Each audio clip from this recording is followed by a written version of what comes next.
Good morning, good afternoon, good evening. Wherever you are in the world, whatever time zone you are currently existing in. Hello, everyone. Welcome back to Sip&Talk. Welcome, Sip&Talkers. We have such a great vibe check today because we are diving into a topic that, honestly, it starts with a little bit of drama. Oh, drama, my favorite. You know we love a little drama. Usually we look at the macro stuff, interest rates, tech trends, the collapse of civilizations. But today, I want to start inside a living room. I want to start with a glass of wine and a friendship that was, like, teetering on the edge of total collapse. That sounds intense. Are we talking about a political argument? Worse. So much worse. We're talking about a budget argument. The real third rail of friendships. Money. Exactly. And it involves our mutual friend, Mickey. By the way, before we completely dissect his social life, we should probably mention that Mickey is in the trenches right now, trying to get his YouTube channel, Mickey to Life, off the ground. That's right. He's doing the travel vlog thing. He's fighting the algorithm. It's a truly noble battle in this day and age. It is. So if you're listening right now, maybe pause this for a second. Go find Mickey to Life on YouTube and just, hit subscribe. Help him fight the ghosts in the machine. He's putting out some great stuff. He is. And honestly, he needs the validation so he doesn't have to rely on this specific debate we're about to discuss to define his entire self-worth. Okay, so plug over. What happened to Mickey? What was this friendship-ending debate about? So Mickey was at this gathering the other night. Just a casual hang, good vibes. The snacks were on point. Very. But then someone throws out a hypothetical. It was a soul question. You know those questions? Yeah. The ones that sound like a simple icebreaker, but they actually end up revealing your entire childhood trauma and your core financial philosophy. Like, stakes felt very high, I assume. Immense. The scenario was this. Imagine you get a windfall, a specific, decent-sized budget. It's not retire on a yacht money, but it's significant purchase. Oh, I'm with you. You have two doors. Door A is what I'm calling the big signal. You buy one single dream luxury bag. We're talking Hermes, Chanel, the kind of object that when you walk into a room, the room just creates space for you. It silences the crowd. By heavy hitters. Asset class fashion. Got it. Exactly. Or you go through door B, you take that same pile of cash and you basically incinerate it slowly on what the group started calling little shiny waste. Little shiny waste. I love that term. Isn't it great? We're talking knickknacks, blind box toys, mechanical keyboard caps, maybe a few spontaneous weekend micro trips to cities you've already been to just to eat a specific sandwich. Okay, so this is the classic quality versus quantity debate, right? Or maybe investment versus experience. That's what I thought at first too. But the reaction in the room wasn't about quality.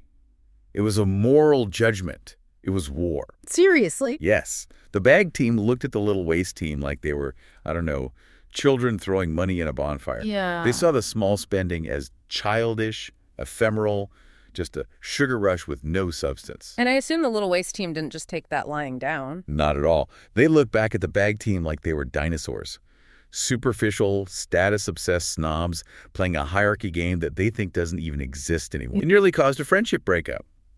Mickey said he felt like he was watching a political schism form in real time over a handbag. It is fascinating how emotional these choices get. But here's the thing. This isn't actually a shopping problem. It's not. No, it's not about leather versus plastic toys. Okay, so what is it about? Because to me, it sounded like people just getting really judgmental about how other people spend their money. It's a clash of values, for sure, but it's rooted in a very deep economic and biological concept called the signaling model. The signaling model. Okay, I love when we take something like buying a purse and pivot to evolutionary biology. That's the mission today. We are going to go from male peacocks in the wild all the way to Silicon Valley elites to explain why we feel such anxiety over these choices. Because the reason Mickey's friends were fighting wasn't about the bag. It was about what the bag says. So buckle up, Sip&Talkers. We are going to help you see through some of the absurd consumption you see online, understand why people behave the way they do, and hopefully help you find your own frequency in this really noisy world. It's a brainstorming session on self-proof versus self-consistency. So grab your coffee or your wine, hence Sip&Talk, and let's unpack this. Set the stage for us. Why do we feel this, primal need to show off? Is it just vanity, or are we all just narcissists at heart? Not necessarily. I mean, maybe a little, but it starts with a core problem in economics and in nature, really called information asymmetry. Information asymmetry. That sounds like a corporate buzzword I'd hear in a board meeting. We have some asymmetry in our Q3 projections. It sounds dry, I know, but it's actually one of the scariest problems that social animals face. It simply means that I cannot see into your heart, your brain, or your bank account. Right. Those things are invisible to me. Right. I could look at you, I see the glasses, I see the nice button-down shirt, but I don't actually know if you're smart or if you're just, dressed like someone who is smart. Yeah. I don't know if you're trustworthy. I have no idea if you have $1 million or if you're drowning in debt. Exactly. I'm a black box to you. And in nature, that blindness is incredibly dangerous. Think about it. If you are a female bird looking for a mate, you don't really care about his personality or his vibe. Nope. You care about his genetics. You need to know, is this male healthy? Is he strong? Does he have resistance to parasites? These are the real questions. Because if he's weak and you mate with him, then your babies are weak. Yeah. And your whole genetic line just ends. Game over. Precisely. Evolution absolutely hates guessing. Guessing gets you killed. So nature invented this brilliant workaround.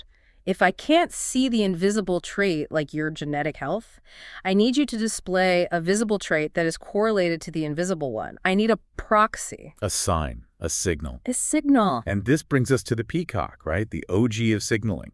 The original influencer.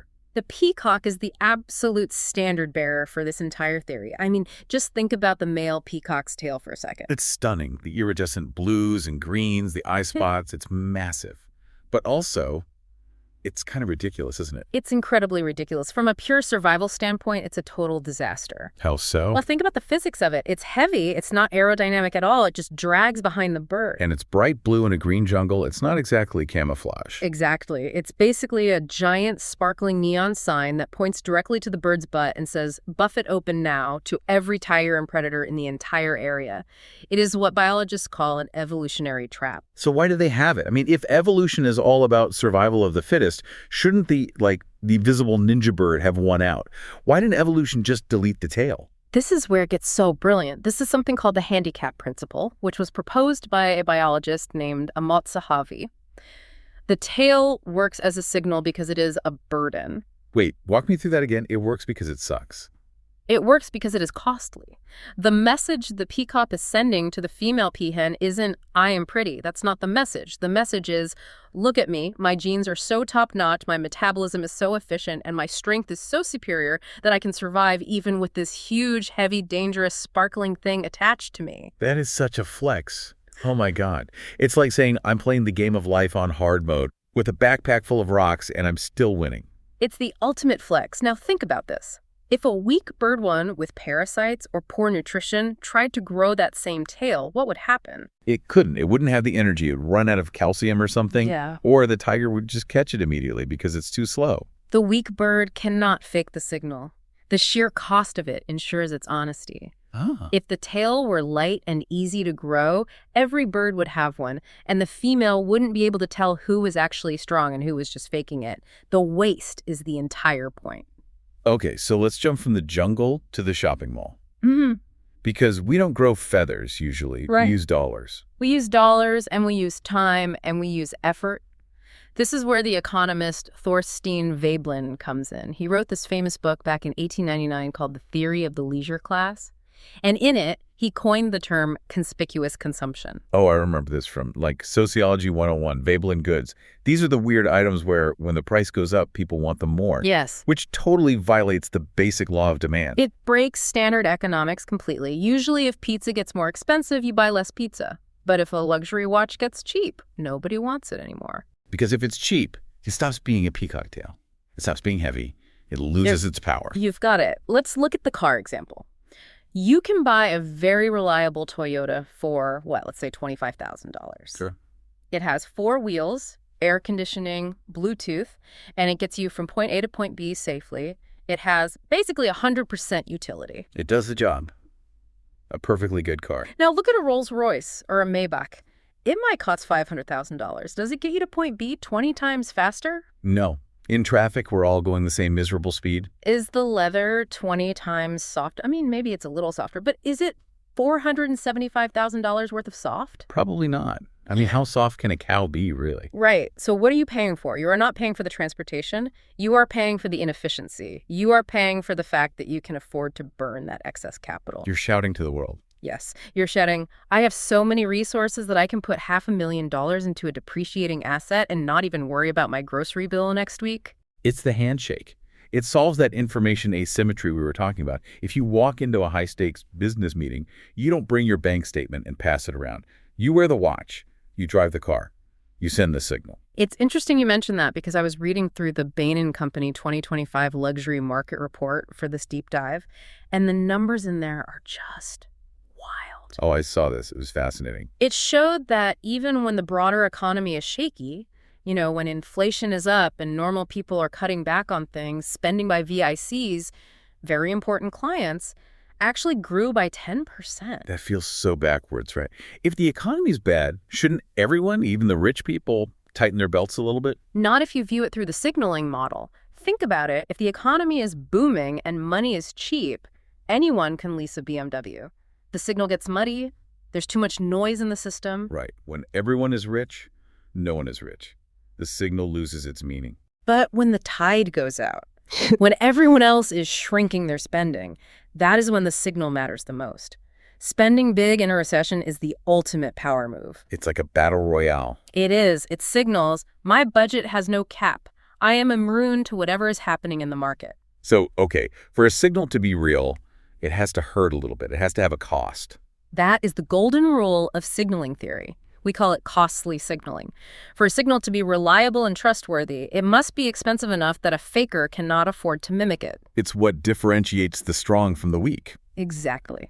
Let's break down cheap talk versus real proof. Imagine you and I are interviewing for a job, a high-stakes international diplomat job. Okay, I like this. You walk in and you say, I'm fluent in Spanish. That is cheap talk. Because it's free to say. I can say I'm fluent in Martian. It costs me $0 and 0 calories to say those words. Precisely. Lying is cheap. But now, suppose the interviewer looks at you and says, that's great to hear. Please stand up and give a 1-hour impromptu speech on the geopolitical climate of South America, entirely in Spanish. Go. Ay caramba. Okay, now I'm sweating. That is a very different situation. That is the test. If you are actually fluent, if you are the strong candidate, that task is easy. The cost is low for you. You just do it. But if you are lying, if you are the weak candidate, the cost of that signal is incredibly high. The cost is just sheer humiliation. Yeah. It's failure. It's being exposed as a total fraud in front of everyone. Exactly. So the cost isn't always money. It can be effort. It can be the risk of embarrassment. It can be time. The test has to be hard enough that the fakers just give up before they even try.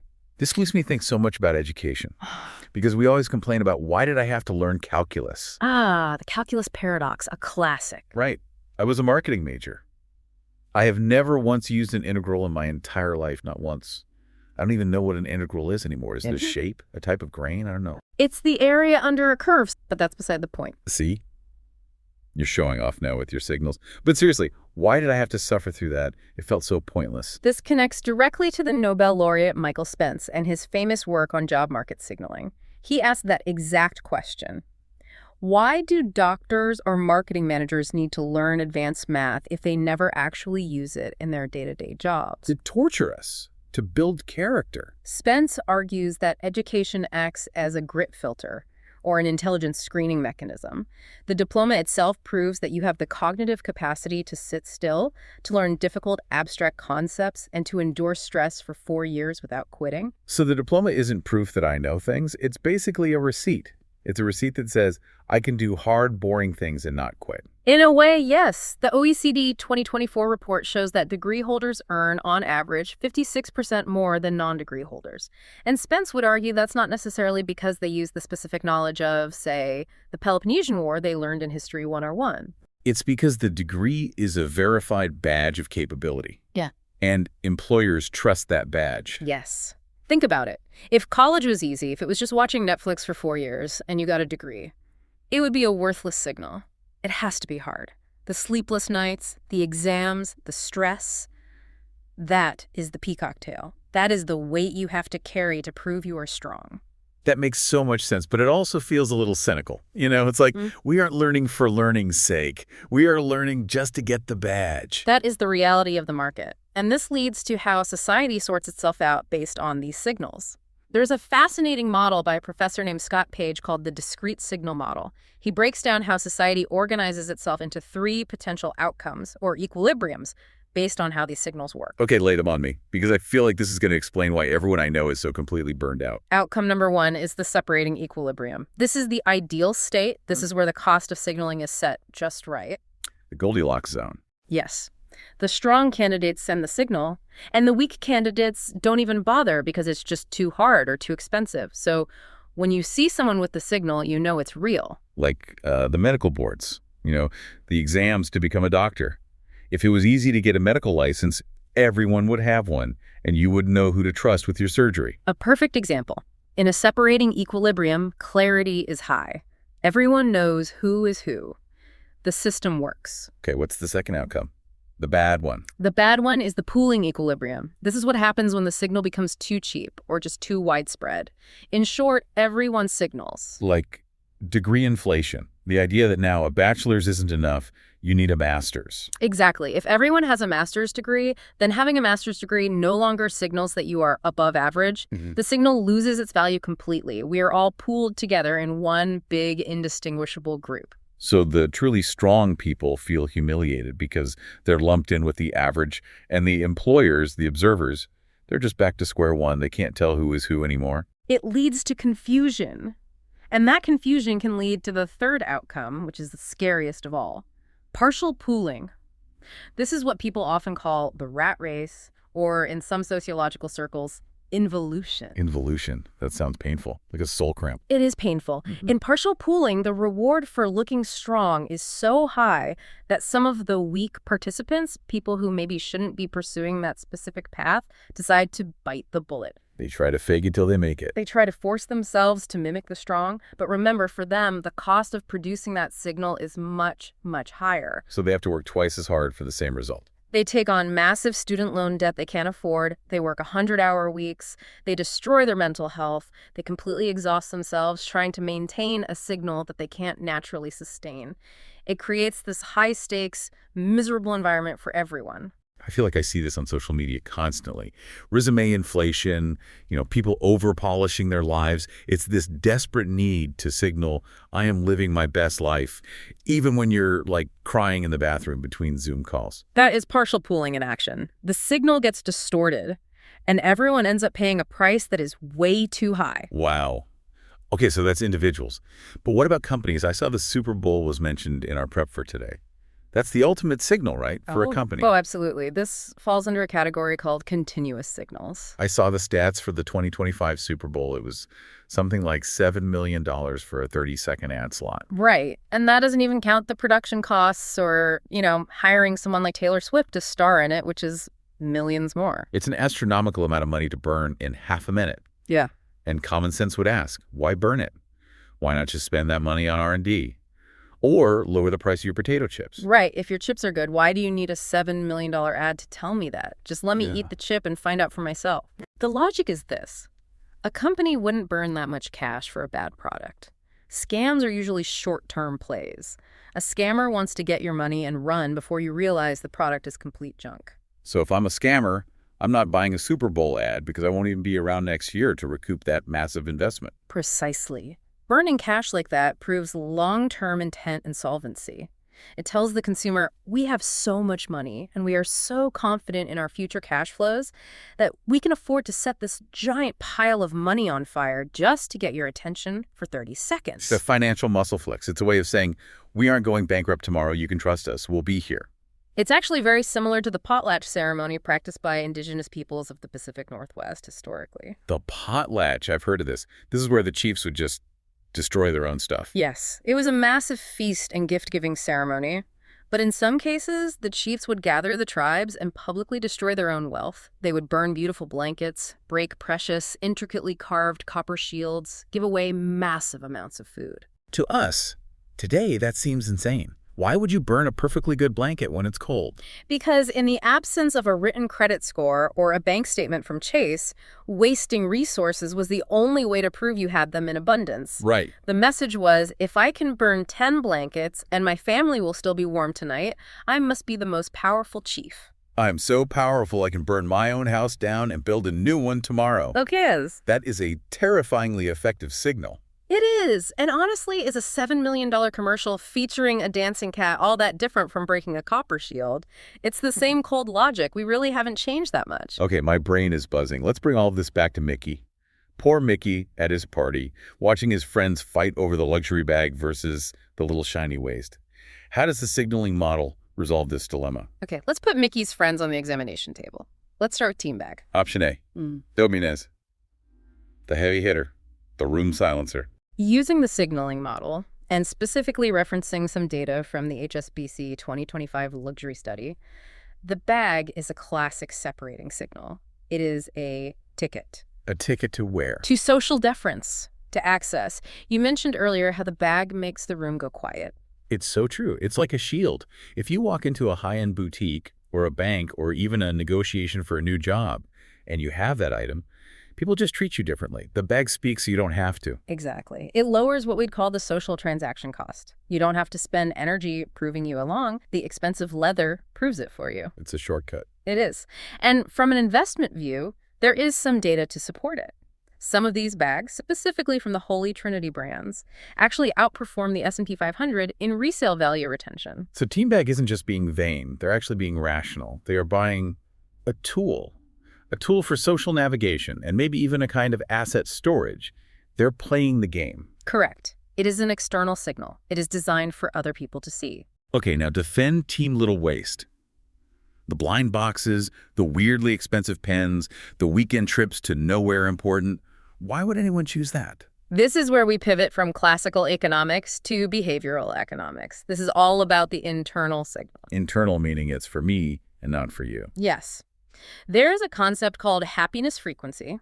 A lot of research suggests that human happiness correlates more with the frequency of positive events rather than the intensity of a single event. So 10 small cookies spread out over a month make you happier than one giant cake that you eat all at once. In terms of dopamine regulation and baseline mood, often yes. A huge trip to Paris once every 5 years is great, but a small treat every Friday, that keeps the baseline mood elevated. It prevents the big crash after the one big event. It's the recharge. It keeps the battery topped up. And here's the signaling part of it. These items are weak signals to the general public. If you walk down the street with a rare blind box toy in your hand, most people will think it's just junk, or they'll think you're immature. Right, it means nothing to them, but to yourself, it means something. It is a high signal to the self, or maybe to a very niche tribe of friends who understand it and share that interest. It signals to yourself, I am still alive. I have a personality. I'm not just a corporate drone in a gray suit. Precisely. It signals vitality. It signals that you haven't been crushed by the machine of adult responsibility. The act of saying, I bought this useless little plastic cat because I liked it, not because it was an investment, is a powerful declaration of personal freedom. I love that. Yeah. I am buying this useless toy to prove to myself that I still have a soul. And then we have the third group, the people at the party who probably wanted both. The greedy ones. Or are they the geniuses? I call them the barbell consumers. Like the weightlifting equipment. Imagine a barbell. You have heavy weights on one end, heavy weights on the other end, and absolutely nothing in the middle. Okay, I see it. These are people who practice extreme identity management. They pay the social tax, they buy the bag because they know they need to navigate the world, they understand the game, they need the shield for the client meeting or the parent-teacher conference. They play the part when they have to. But then they also buy the small waist. They keep the toy in their pocket. They go on the silly micro trip and don't post it on Instagram. So they use the bag to handle the world, and they use the toy to handle themselves. It's about emotional balance. They refuse to be defined solely by the external signal everyone can see, but they are smart enough to know they still need it to function in society. They are the spies of the consumer world. That is actually a really cool way to live. It's like being a double agent. You have your cover story, which is the bag, but you keep your true allegiance, the toy, a secret. It is. But, and there is always a but in economics. Oh, no. Yep. Here comes the wet blanket. What's the downside? We have to talk about dead weight loss. That sounds ominous. It's the great tragedy of the entire system. Think about it. To prove we have resources, whether it's money or intelligence, we have to waste them. We buy bags we don't actually need for carrying things. We study topics we will never use. We burn the blanket. All that money, all that time, all that brain power, just gone. Vanished into thin air, just to send a message. That waste is deadweight loss. It's resources that could have been used to solve cancer or build houses or feed people. Instead, it was used to buy a signal. And referencing that article from The Economist we looked at, when signals become too easy to fake-like, when credit cards make it easy for anyone to buy luxury, people go to even greater extremes. They exhaust themselves. They go into massive debt. That is the negative signal effect. We get so caught up in the game that we start working so hard to prove we are living well that we actually stop living well. We become slaves to the signal. We buy the $7 million ad, but the product underneath sucks. We get the degree, but we absolutely hate the job it gets us. So what is the escape hatch? How do we stop the madness? Is there a way out? I think the world is slowly maybe shifting toward functional signal. Functional signal. That sounds practical. I like that. It is. Look at the labor market, for example. Tech giants like Google and IBM are moving more and more towards skills-based hiring. According to LinkedIn's 2025 trend report, there's been a 35% increase in job listings that are skills first. So instead of asking for a degree from a fancy university, which is a costly but often useless signal, they're just asking, can you actually code? Show me. Yes. Show me your portfolio. Show me what you've built. That is a costly but useful signal. It proves you have the skill, but the effort you put into creating it actually produced something of value in the world. It's shifting from calculus to anatomy. Right. Anatomy is hard to memorize, just like calculus is hard to learn. But knowing where the liver is actually saves lives later. Calculus for a dermatologist, maybe less so. The cost is there, but the utility is too. So the hope is that we can find ways to prove our worth that actually add value to the world, rather than just burning cash for the sake of it. That is the goal, to move from potlatch destruction to portfolio creation. This has been, wow. Okay, let's try to wrap this up. We've gone from peacocks to potlatches to hiring trends at Google. It's a big interconnected web. What's the final takeaway for the listener driving to work right now, wondering if they should buy the bag or the plane ticket? The takeaway is this. We are all constantly signaling. You can't really opt out completely. In dating, in jobs, in your social life, you are always broadcasting something about yourself. You can't not communicate. Even silence is a signal. Even wearing sweatpants to the store is a signal. True. But you can choose to play the game consciously to get the resources you need. And just remember that the signal is the surface. It is not you. I love that. And I'll add my thought here. I think the ultimate flex, the coolest signal of all, is the quiet confidence of not needing to prove anything to strangers. Moving from self-proof to self-consistency. Yes. When you can walk into a room and you genuinely don't care if people think you're rich or poor, smart or dumb, because you know who you are, that is real power. That is the peacock with no tail, who is still the boss of the jungle. When you stop rushing to prove yourself to strangers, you truly own your life. I think that's a good place to land. It really is. Yeah. So Sip&Talkers, we want to know, are you team bag, teen small joys, or are you the barbell consumer carrying a Chanel bag filled with blind box toys? I'm definitely leaning towards the barbell strategy myself. I need my spreadsheets to function, but I also need my, well, I won't say what my little waist is. Oh, come on. You have to tell us now. Is it fountain pens? It's totally fountain pens, isn't it? It might be vintage fountain pen. I knew it. You're complex. You contain multitudes. Layers. All right, let us know what you think. And please hit that subscribe button for the Sip and Talk podcast. It really helps us keep the lights on and the coffee brewing. And please don't forget our friend Mickey. Go subscribe to Mickey to Life on YouTube. Watch his latest travel vlog. Help the man fight the algorithm. Yes. Do it for Mickey. He needs us. And just a quick disclaimer before we sign off. I am not an investment expert, and all the data and luxury market trends we cited today are for discussion purposes only. Please do not mortgage your house to buy handbags because I said they retain value. Always covering our backs to the very end. Someone has to. Thank you all so much for listening. Go out there, send good signals, and we will catch you on the next deep dive. Bye-bye.